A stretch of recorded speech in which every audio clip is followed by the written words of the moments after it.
প্রিয় অষ্টম শ্রেণীর ভাই বোনেরা, আজ তোমাদের রায়মাটির প্রশ্নবিচিত্রার থার্ড সামেটিভ পরীক্ষার ইতিহাসের 1 এবং 2 সেটের সমস্ত এমসিকিউ ও এসএকিউ নিয়ে আলোচনা করব। আলোচনা শুরু করার আগে তোমরা যারা আমার চ্যানেলে নতুন তারা চ্যানেলটিকে সাবস্ক্রাইব করে পাশের বেল আইকন প্রেস করে রেখো। তো চলো আলোচনা শুরু করছি। সঠিক উত্তরটি নির্বাচন করো। প্রথমে আছে 1793 খ্রিস্টাব্দে জেলাগুলির দেখভাল করার জন্য পুলিশ থানা ব্যবস্থা চালু করেন। উত্তরটি হবে লর্ড কর্নওয়ালিস। তারপর 1784 খ্রিস্টাব্দে কলকাতায় এশিয়াটিক সোসাইটি প্রতিষ্ঠা করেছিলেন। উত্তরটি হবে উইলিয়াম জোন্স। হিন্দু মেলার প্রতিষ্ঠাতা ছিলেন। উত্তরটি হবে নবগোপাল মিত্র। তারপর বোম্বাইয়ে প্রার্থনা সমাজে যে সমাজ সংস্কারের উদ্যোগী হয়েছিলেন তাতে নেতৃত্ব দিয়েছিলেন। উত্তরটি হবে আত্মারাম পাণ্ডুরঙ্গ। 1857 খ্রিস্টাব্দে মে মাসে কোন সেনা ছাউনিতে সিপাহীরা বিদ্রোহ ঘোষণা করে? উত্তরটি হবে মিরাটে। ভারতে প্রতিষ্ঠিত প্রথম রাজনৈতিক সমিতিটির নাম কি? উত্তরটি হবে বঙ্গভাষা প্রকাশিকা সভা। তারপর মহাত্মা গান্ধী ভারতের প্রথম সত্যাগ্রহ আন্দোলন করেন। উত্তরটি হবে বিহারের চম্পারণে। ভগৎ সিংয়ের ফাঁসি হয়। উত্তরটি হবে লাহোর ষড়যন্ত্র মামলায়। পরে ভারতের মুসলিম সমাজের আধুনিকরণে অভিযান প্রথম শুরু করেছিলেন। উত্তরটি হবে স্যার সৈয়দ আহমেদ খান। পরে ইন্ডিয়ান লীগ এর প্রতিষ্ঠাতা। উত্তরটি হবে শিশির কুমার ঘোষ। তারপরে প্রশ্ন দেখো, সুভাষচন্দ্র বসু কোন ছদ্মনাম নিয়ে ভারত ত্যাগ করেছিলেন? উত্তরটি হবে মোহাম্মদ জিয়াউদ্দিন। পরে প্রশ্ন, 1945 খ্রিস্টাব্দে মুসলিম লীগ ও কংগ্রেসের মধ্যে সিমলায় যে বৈঠক হয় তাতে সভাপতিত্ব করেন। উত্তরটি হবে লর্ড ওয়াভেল। তারপরে প্রশ্ন, ভারতের কেন্দ্রীয় আইনসভার উচ্চকক্ষের নাম? উত্তরটি হবে রাজ্যসভা। তারপর ভারতের সংসদীয় শাসন ব্যবস্থার সাংবিধানিক প্রধান হলেন। উত্তরটি হবে রাষ্ট্রপতি। তারপরে ভারতীয় সংবিধানে নির্দেশামূলক নীতিগুলি নেওয়া হয়েছে। উত্তরটি হবে আয়ারল্যান্ডের কাছ থেকে। তারপরে আছে দেখো শূন্যস্থান পূরণ। শূন্যস্থান পূরণ 1767 খ্রিস্টাব্দে ড্যাশ ভারতের সার্ভেয়ার জেনারেল হিসাবে নিযুক্ত হন। উত্তরটি হবে জেমস রেনেল। তারপর ড্যাশ কলকাতা মাদ্রাসা প্রতিষ্ঠা করে আরবি ও ফার্সি ভাষায় উদ্যোগ নিয়েছিলেন। উত্তরটি হবে ওয়ারেন হেস্টিংস। তারপরে প্রশ্ন,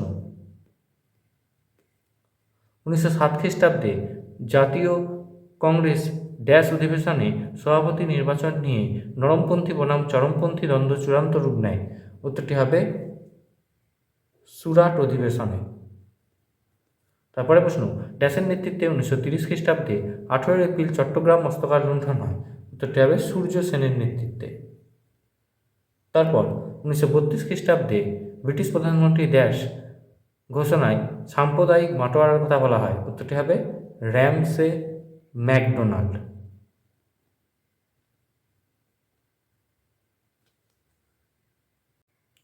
তিনের দাগে নিম্নলিখিত প্রশ্নগুলির সংক্ষিপ্ত উত্তর। প্রথম প্রশ্ন রয়েছে, কলকাতায় ফোর্ট উইলিয়াম কলেজ কেন প্রতিষ্ঠা করা হয়?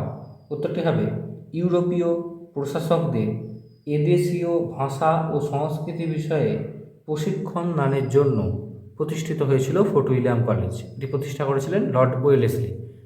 মোপালা বিদ্রোহ কোথায় হয়েছিল? উত্তরটি হবে কেরালার মালাবার অঞ্চলে। পরে আছে মহাবিদ্রোহের সময় সিপাহীরা কাকে ভারতের সম্রাট হিসাবে ঘোষণা করে? উত্তরটি হবে বাহাদুর শাহ জাফরকে। তারপর কত খ্রিস্টাব্দে বঙ্গভঙ্গ রদ এবং ভারতের রাজধানী কোথায় সরিয়ে নিয়ে যাওয়া হয়? উত্তরটি হবে 1911 খ্রিস্টাব্দে এবং ভারতের রাজধানী কলকাতা থেকে দিল্লিতে সরিয়ে নিয়ে যাওয়া হয়। পরে অলিন্দ যুদ্ধ কবে হয়েছিল? উত্তরটি হবে 1930 খ্রিস্টাব্দে 8ই ডিসেম্বর অলিন্দ যুদ্ধ হয়। পরে প্রশ্ন রয়েছে, কত খ্রিস্টাব্দে সরকারি ভাষা হিসাবে ইংরাজিকে স্বীকৃত দেওয়া হয়? উত্তরটি হবে 1937 খ্রিস্টাব্দে। কংগ্রেস খিলাফত স্বরাজ্য দল কারা তৈরি করেন? উত্তরটি হবে চিত্তরঞ্জন দাস ও মতিলাল নেহেরু। পরে রয়েছে ত্রিপুরী কংগ্রেসের গান্ধী মনোনীত প্রার্থী কে ছিলেন? উত্তরটি হবে পট্টভি সীতারাম মাইয়া। পরে প্রশ্ন রয়েছে পশ্চিমবঙ্গের রাজ্য আইনসভার ক্ষেত্রে বিধান পরিষদ বিলুপ্ত করার সিদ্ধান্ত নেওয়া হয় কত সালে? উত্তরটি হবে 1969 খ্রিস্টাব্দে। তারপরে প্রশ্ন রয়েছে নাগরিকদের মৌলিক কর্তব্য কবে এবং সংবিধানের কততম সংশোধনের মাধ্যমে অন্তর্ভুক্ত করা হয়েছিল? উত্তরটি হবে 2002 খ্রিস্টাব্দে 86তম সংশোধনের মাধ্যমে। এরপর দুয়ের সেটের প্রশ্ন উত্তরগুলি দেখো। আইন করে সতীদাহ প্রথা নিষিদ্ধ করেছিলেন? উত্তরটি হবে লর্ড বেন্টিং। সত্যশোধক সমাজ প্রতিষ্ঠা করেন? উত্তরটি হবে জ্যোতিরাও ফুলে। পরে প্রশ্ন এলিজা ইম্পের বানানো আইনগুলি বাংলায় অনুবাদ করেন? উত্তরটি হবে জোনাথন ডানকান। পরে প্রশ্ন আছে নরমপন্থী ও চরমপন্থীদের আলাদা হয়েছিল কংগ্রেসের সুরাট অধিবেশনে। 1905 খ্রিস্টাব্দে রাখিবন্ধন উৎসব পালিত হয়? উত্তরটি হবে 16ই অক্টোবর। পরে বিপ্লববাদের জনক বলা হয় বাসুদেব বলবন্ত ফাদকেকে। মন্টেগু চেমসফোর্ড ভারত শাসন আইন পাশ করে 1919 খ্রিস্টাব্দে। জালিয়ানওয়ালাবাগের হত্যাকাণ্ড হয়েছিল 1919-এর 13ই এপ্রিল।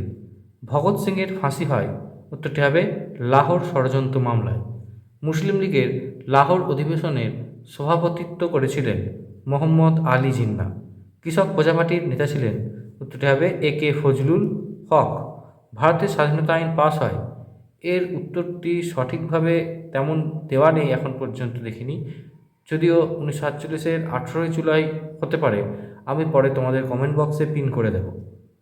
ভারতে গণপরিষদে স্থায়ী সভাপতি ছিলেন? উত্তরটি হবে ডক্টর রাজেন্দ্র প্রসাদ। কেন্দ্রীয় আইনসভার উচ্চকক্ষের নাম হল রাজ্যসভা।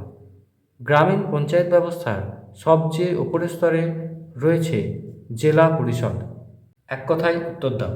প্রথম প্রশ্ন আছে আত্মীয় সভা কে প্রতিষ্ঠা করেন? উত্তরটি হবে রাজা রামমোহন রায়। পরে ফরাজি কথার অর্থ কী? উত্তরটি হবে ইসলাম নির্দিষ্ট বাধ্যতামূলক কর্তব্য। পরে প্রশ্ন আছে অনুশীলন সমিতি কে প্রতিষ্ঠা করেন? উত্তরটি হবে সতীশচন্দ্র বসু। পরে প্রশ্ন অভিনব ভারত এর প্রতিষ্ঠাতাকে? উত্তরটি হবে বিনায়ক দামোদর সাভারকর। পরে আছে রাওলাট আইন কবে পাস হয়? উত্তরটি হবে 1919 খ্রিস্টাব্দে। কাইজার ই হিন্দ উপাধিটি কার? কাইজার ই হিন্দ উপাধিটি হলেন গান্ধীজি। পরে প্রশ্ন আছে করেঙ্গে ই মরেঙ্গে উক্তিটি কোন আন্দোলনের সঙ্গে যুক্ত? উত্তরটি হলো ভারত ছাড়ো আন্দোলন। 1942 খ্রিস্টাব্দে যে ভারত ছাড়ো আন্দোলন এর সঙ্গে যুক্ত ছিল করেঙ্গে ইয়ে মরেঙ্গে গান্ধীজির এই ডাক দেওয়া কথাটি। তাইহুকু বিমান দুর্ঘটনা কবে হয়? উত্তরটি হবে 1945 খ্রিস্টাব্দের 18ই আগস্ট। পরে প্রশ্ন আদমশুমারি কি? উত্তরটি লেখো কোনো দেশের বা কোনো নির্দিষ্ট অঞ্চলের মানুষ গণনাকেই মূলত আদমশুমারি বলা হয়। কোনো দেশের বা কোনো নির্দিষ্ট অঞ্চলের মানুষ গণনাকেই মূলত আদমশুমারি বলে। পরের প্রশ্ন নাও অর নেভার গ্রন্থটি কার লেখা? উত্তরটি হলো চৌধুরী রহমত আলীর। পরের প্রশ্ন শের ই বঙ্গাল কাকে বলা হয়? উত্তরটি হবে ফজলুল হককে। ভারতের রাষ্ট্রপতি কত বছরের জন্য নির্বাচিত হন? উত্তরটি হলো 5 বছরের জন্য। পৌরসভার সদস্যদের কি বলা হয়? উত্তরটি হবে কাউন্সিলর। আজকের আলোচনা এই পর্যন্তই, দেখা হবে পরবর্তী ভিডিওতে।